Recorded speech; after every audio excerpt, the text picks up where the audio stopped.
ओम शांति। ईश्वरीय अनमोल रतन, प्रिय भाइयों बहनों, आप सभी को बाबा के घर वरदान भवन में इमर्ज कर प्राणेश्वर बाबा की प्रिय मधुर महावाक्य सुनेंगे। मीठे बच्चे, तुम सारे विश्व पर शांति का राज्य स्थापन करने वाले बाबा के मददगार हो। अभी तुम्हारे सामने सुख शांति की दुनिया है। प्रश्न, बाबा बच्चों को किस लिए पढ़ाते हैं? पढ़ाई का सार क्या है? उत्तर, बाबा अपने बच्चों को स्वर्ग का प्रिंस, विश्व का मालिक बनाने के लिए पढ़ाते हैं।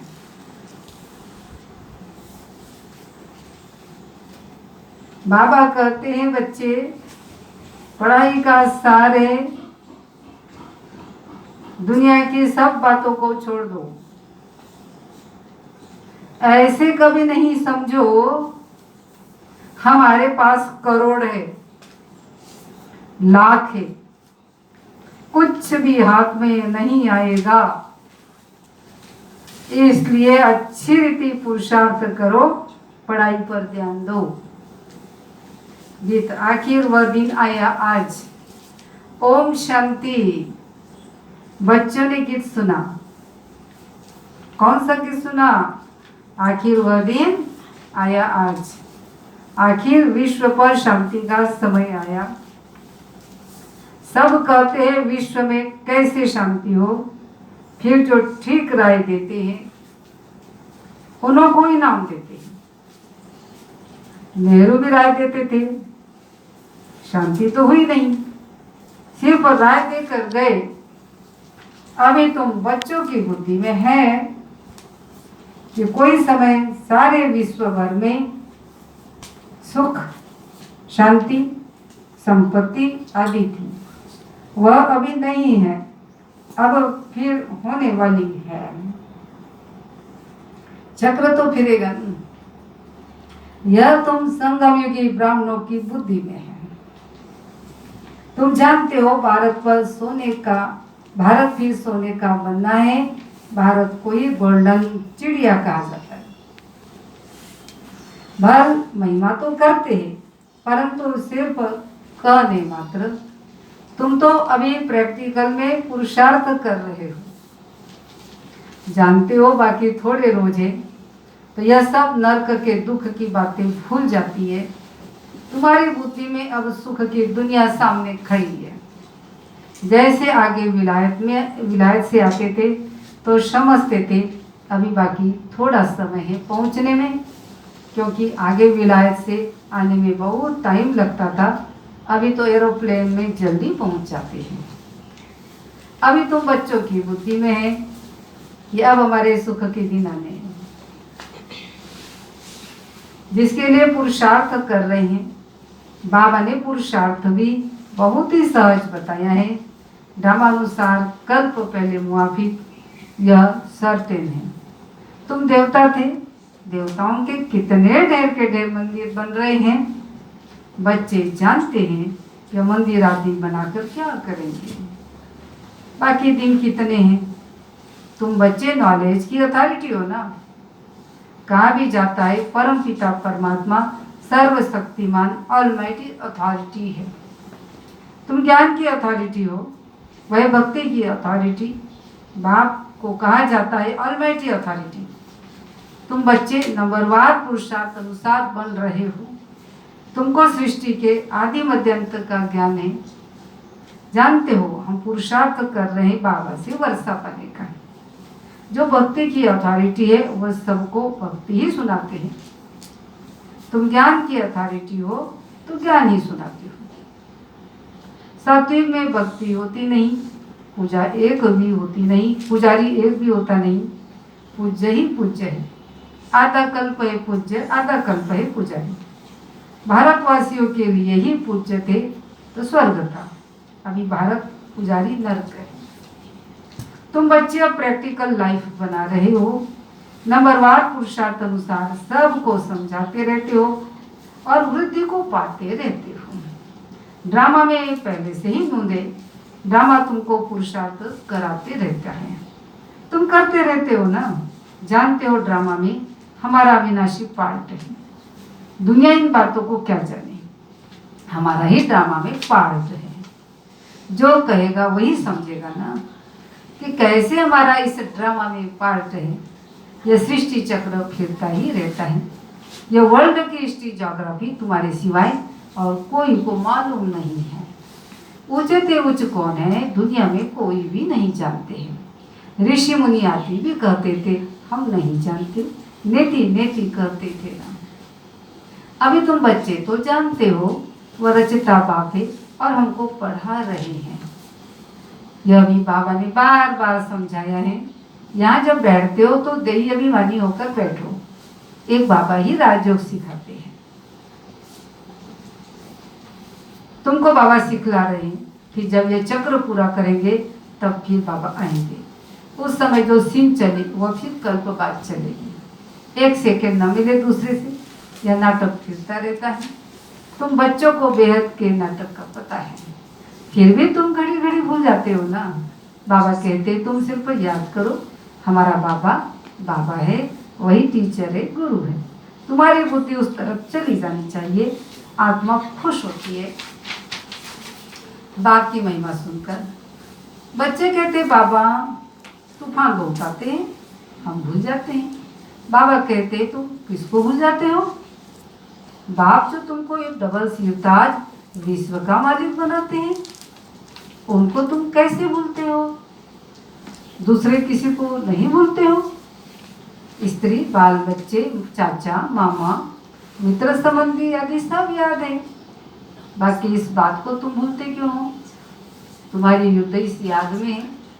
जितना हो सके याद करना है। बच्चों को अपनी उन्नति के लिए सवेरे सवेरे उठ बाबा की याद में सैर करनी है। तुम छतों पर बाहर ठंडी हवा में चले जाओ, यहीं आकर बैठना कोई जरूरी नहीं है, बाहर भी जा सकते हो। सवेरे के टाइम कोई डरा दिखी तो बात ही नहीं रहती है। बाहर में जाकर पैदल करो, आपस में यही बातें करते रहो। देखे कौन बाबा को जास्ती याद करते हैं, फिर बताना चाहिए कितना समय हमने याद किया। बाकी समय हमारी बुद्धि कहाँ कहाँ गई। इसको कहा जाता है एक दो में उन्नति को पाना। नोट करो कितना समय बाबा को याद किया। बाबा की जो प्रैक्टिस है वह बतलाते हैं ना। याद में तुम 1 घंटा पैदल करो तो भी टांगे थकेगी नहीं। याद से तुम्हारे कितने पाप कट जाएंगे। चक्र को तो तुम जानते हो। रात दिन तुमको अब यही बुद्धि में है, हम अभी घर जाते हैं। बाबा ने कहा है कि बाबा यह बहुत सहज बताते हैं, तुम आत्माओं परमात्मा बाप को याद करो तो तुम्हारा बेड़ा पार हो जाएगा। कहाँ चले जाएंगे? शांति धाम सुख धाम। और सब कुछ भूल जाओ, जो कुछ सुनाए पढ़ाए वह सब भूल कर अपने को आत्मा समझ बाबा को याद करो। बाबा से वैसा जरूर मिलेगा। बाबा की याद से ही पाप करते, कितना सहज है।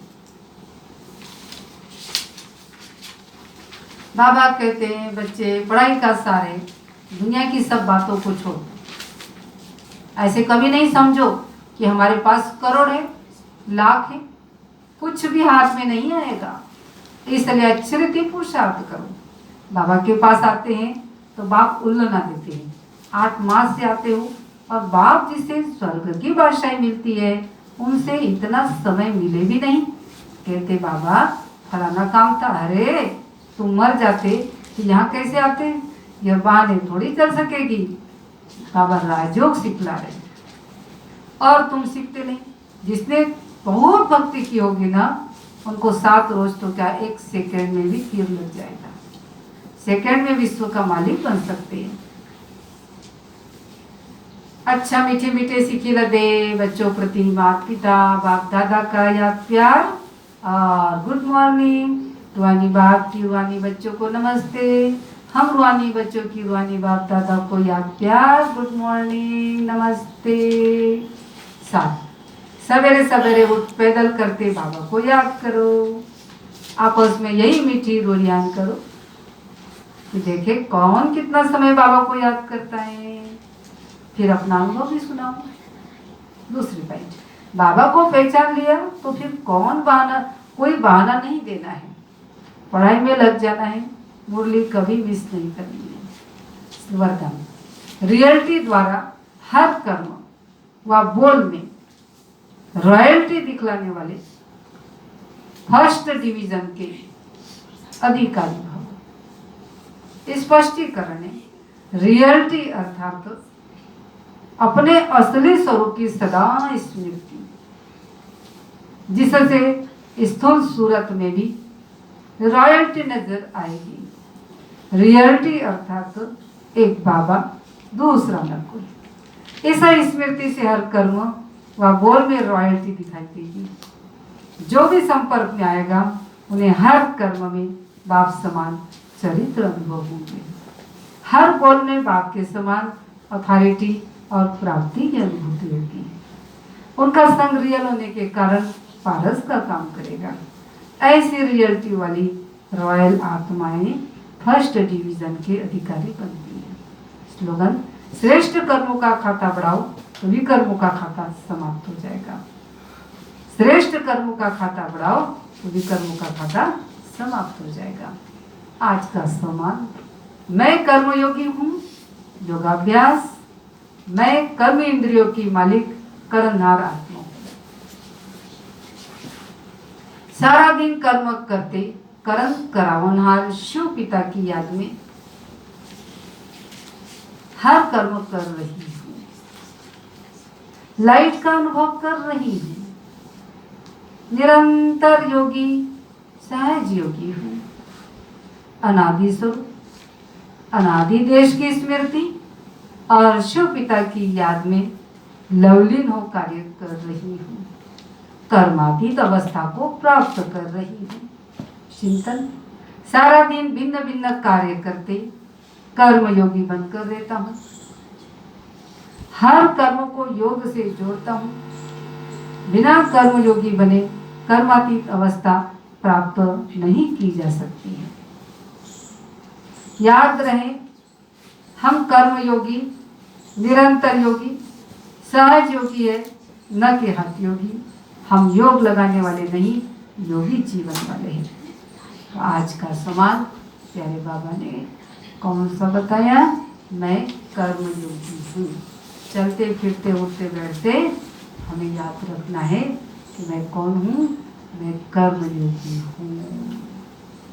तो हमारे जीवन का, ब्राह्मण जीवन का सार कौन सा है? पढ़ाई। पढ़ाई पढ़ना। इस पढ़ाई से हम क्या बनने वाले हैं? मनुष्य से देवता बनेंगे, प्रिंस बनेंगे। कितना ऊंचा पद हमको प्राप्त होने वाला है। इसलिए इस पढ़ाई में बहानेबाजी नहीं चल सकती। तो आज बाबा ने ध्यान खिंचवाया योग के ऊपर। जितना हो सके अपनी आत्मा की उन्नति के लिए, स्वोन्नति के लिए योग के ऊपर विशेष अटेंशन देना है। योग के लिए भी खास बाबा ने कहा कि चलते फिरते योग कर सकते, छत में बैठ के कर सकते। जितना हो सके अपने ऊपर विशेष अटेंशन देना है और हमें बहुत खुश रहना है। अच्छा, सभी भाई बहनों को ईश्वरीय स्नेह भरी याद। ओम शांति।